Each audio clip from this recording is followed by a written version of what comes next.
Hello and welcome to our channel Pharma Guru.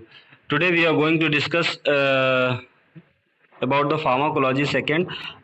यहाँ पे हम H2 एंटागोनिस्ट के बारे में डिस्कस करेंगे। तो मैं हूँ Vaibhav Mishra, son of mister Pramod Mishra.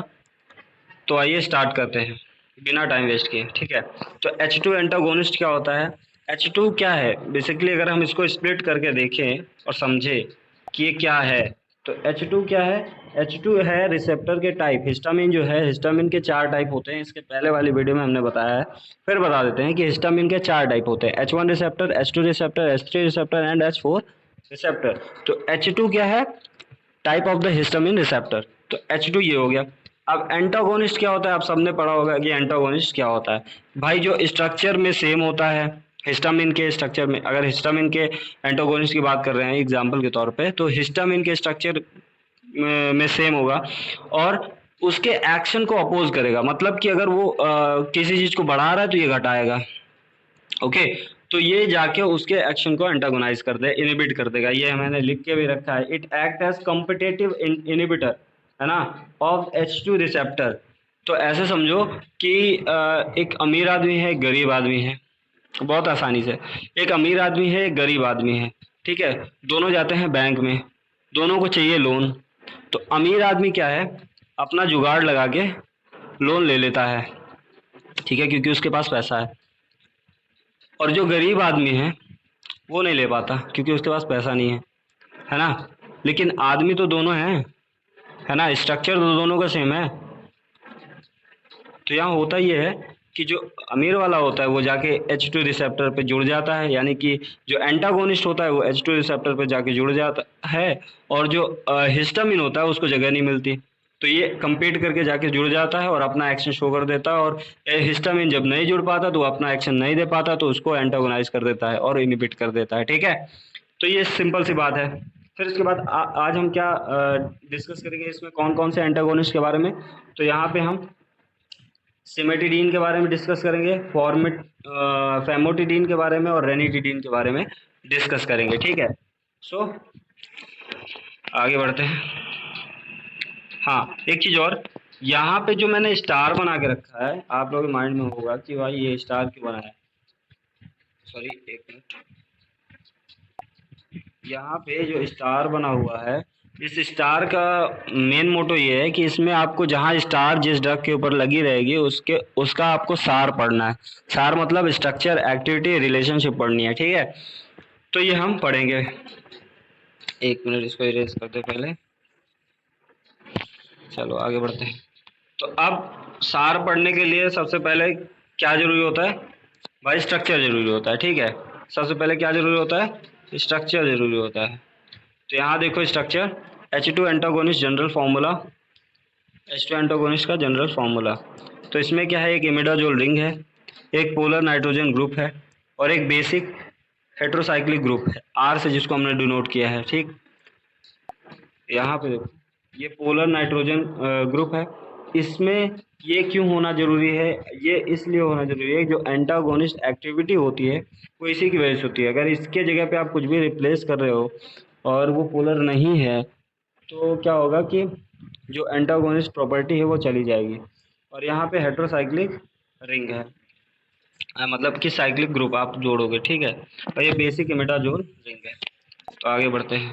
अब देखते हैं सार में होगा क्या, कहाँ पे क्या जोड़ेंगे, क्या घटाएंगे तो क्या होगा। ठीक, तो पहले पॉइंट पे देखो, यहाँ पे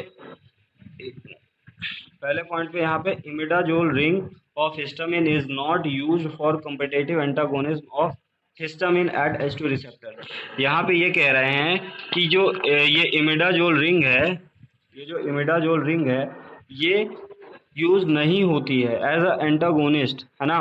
तो जो जितने भी जो एंटागोनिस्ट ड्रग हैं, जैसे कि सिमेटिडीन हो गया, फेमोटिडीन हो गया, रेनिटिडीन हो गया, उसमें जो ये इमिडाजोल रिंग है वो नहीं होगा, है ना। उसकी जगह पे क्या होगा भाई? अब इमिडाजोल रिंग नहीं होगा तो क्या होगा? उसकी जगह पे होगा, उसकी जगह पे होगा अदर हेट्रोसाइक्लिक रिंग, लाइक फ्यूरैन होगा, थायोफिन होगा, थायाजोल होगा, है ना। ये सारी चीजें यूज होंगी। चलो ठीक, आगे बढ़ते हैं। तो आगे क्या है? आगे है पॉइंट बी, ठीक है। पॉइंट बी क्या था कि जो टर्मिनल नाइट्रोजन ग्रुप है, जो हमने बताया था पोलर ग्रुप है, should be polar non basic substituent for maximum antagonist activity. अगर आपको मैक्सिमम एंटागोनिस्ट एक्टिविटी चाहिए, जो कि चाहिए, तो आपको क्या करना है, वहाँ पे पोलर नाइट्रोजन ग्रुप लगाना है, ठीक है। आगे बढ़ते हैं। अब सिमेटेरिन को पढ़ते हैं। हाँ, सिमेटेरिन क्या है? It is the first generation histamine H2 receptor antagonist drug, ठीक। ये पहली जनरेशन की H2 रिसेप्टर पर एंटागोनिस्ट ड्रग है, ठीक। आगे बढ़ते हैं। अब इसकी सिंथेसिस देखते हैं। सिंथेसिस में देखो यहाँ पे 2 क्लोरो एसिटो एसिटिक ईथर लेंगे हम एज अ प्रिकर्सर, और फॉर्म फॉर्म एमाइड लेंगे, ठीक है, NH2CHO, जिसके हम 2 मोल्स लेंगे, ठीक। फिर ये क्या करेंगे, रिंग का फॉर्मेशन करेंगे। क्या करेंगे? रिंग का फॉर्मेशन करेंगे। जब ये रिंग का फॉर्मेशन कर लेंगे, उसके बाद यहाँ पे NaNH3 यानी कि sodium in the presence of ammonia हम यूज़ करेंगे, और ये बना लेंगा, इसमें ये चेंज आएगा। देखो यहाँ पे इरेज कर देते हैं। यहाँ पे क्या होगा कि ये जो COOCE2H5 है, ये चेंज हो जाएगा CH2OH में, ये चेंज हो जाएगा CH2OH में, और बाकी क्या होगा, निकल जाएगा। बस इतना सा चेंज है, ठीक। और ये फिर उसके बाद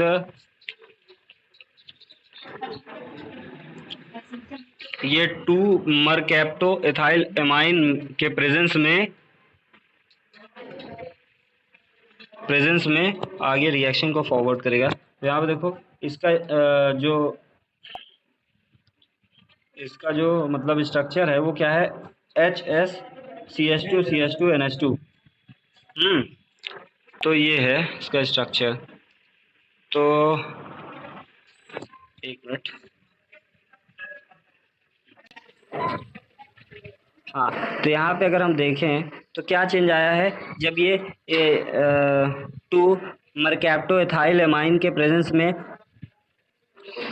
इससे रिएक्ट किया है, तो इसमें सिर्फ इतना चेंज आया है कि जो ये यहाँ पे हाइड्रोजन था और इसमें OH था। एक मिनट। ये जो OH है यहाँ पे, और ये जो H है,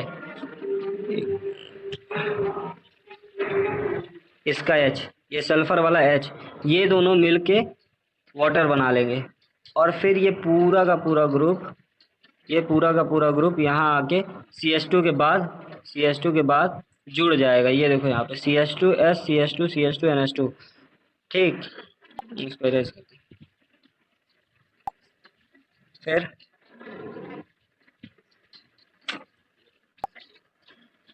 फिर आगे ये जो इंटरमीडिएट बना है, ये N साइनामाइड SS डाईथायोकार्बोनेट के प्रेजेंस में, जिसका स्ट्रक्चर ये यहाँ पे है, जिसका स्ट्रक्चर ये दिया हुआ है CH3SS N double bond N CN, ठीक। इरेज करते हैं। इसके प्रेजेंस में अब ये आगे रिएक्ट करेगा, तो ये आगे केवल छोटा सा चेंज होगा। एक मिनट दिखाता हूँ आपको। यहाँ का जो ये NH2 है, इससे एक हाइड्रोजन रिमूव हो जाएगा, और यहाँ पे देखो, यहाँ पे जो ये N है, CN है और डबल बॉन्ड है, और इसका एक पार्ट जो है वो पूरा का पूरा यहाँ पे आके जुड़ जाएगा, और जो एक पार्ट है CH3S, वो इस H के साथ, एक मिनट इसको रिमूव करते हैं, वो इस H के साथ CH3SH बना लेगा, ठीक।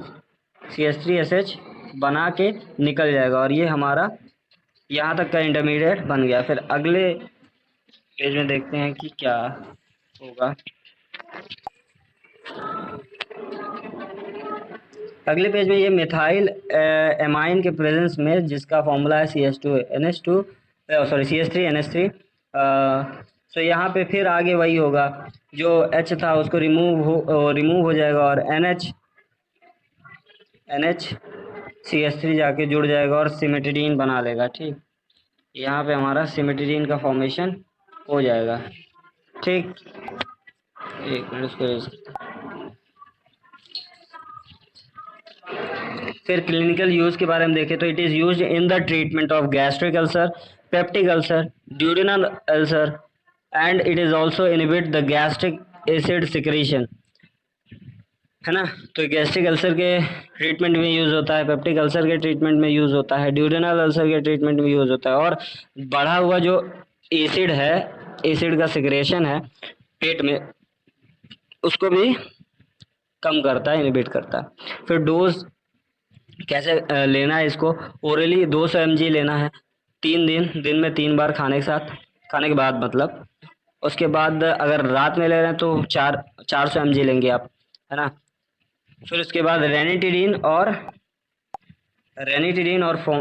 फैमोटिडीन हम नेक्स्ट वीडियो में बात करेंगे इसके बारे में। अगर वीडियो अच्छा लगे तो प्लीज़ लाइक करिएगा, सब्सक्राइब करिएगा, कमेंट जरूर करिएगा। धन्यवाद, जय हिंद।